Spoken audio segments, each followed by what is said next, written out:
What's up, guys? Welcome to your 55th Android tutorial for the new Boston. What we're going to do in this tutorial is basically have this list that we set up in our preferences actually refer to an actual array that we're going to set up, because we already have it referring to this array called list, and we don't actually have an array called list. So all we're going to do is simply set that up, nothing too difficult. So we're going to go under our values folder right here, and this is where we're going to set up that array for the most part. This is going to be pretty simple, nothing difficult. And again, we have this array called list, so keep that in mind. So what we're going to do is we're going to say new XML file, and we're going to call this one, it's under our values, as you can see it's checked right there, but we're going to call this array because again it's referencing something called array list, and that's what this is going to refer to. So we're going to say array.xml, hit finish, and now anytime we use this array kind of folder, it's going to refer to here. So again, we're just going to go into the XML and set this up. As you can see, there's resources within its brackets, or those are the brackets that we're going to hold some information.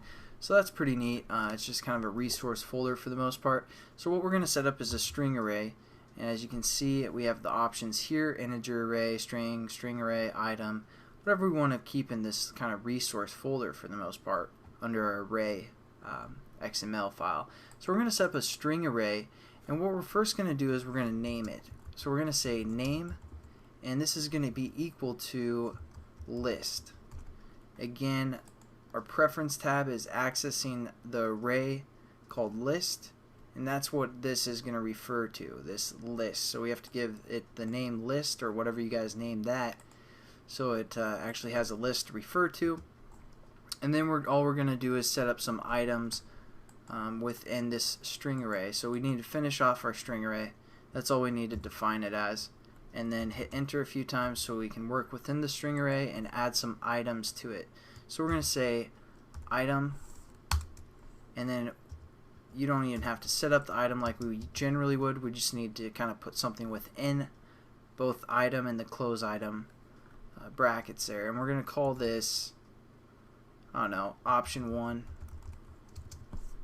and just copy and paste this 4 times or something, however many times you guys want, and then just change the variables for something like that, save it, and then we have this string array called list, which is being accessed by our preference tab. So that's pretty cool, but let's say basically this is going to open a list, and it's going to hold those 4 items within that list within our preference activity for the most part.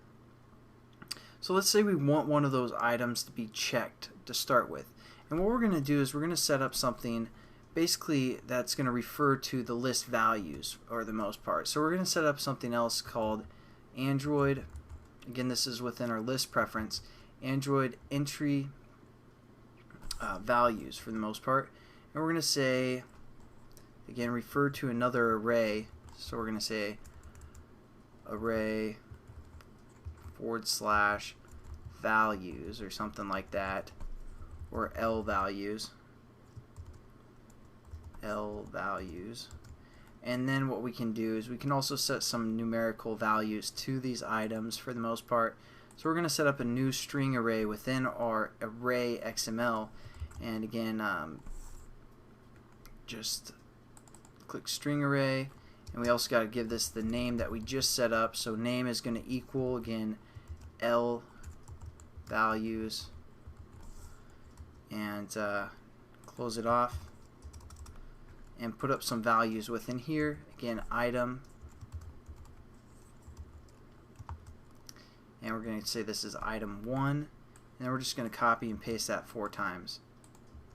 And this will make more sense once we actually once I can show you guys what this is actually doing, but just as for now, just kind of follow along, and then once we run our application, it's going to make a ton more sense as always. So there we go, we basically set up our list arrays, and set up entries, which is going to be our list, and entry values, which is going to be kind of the options.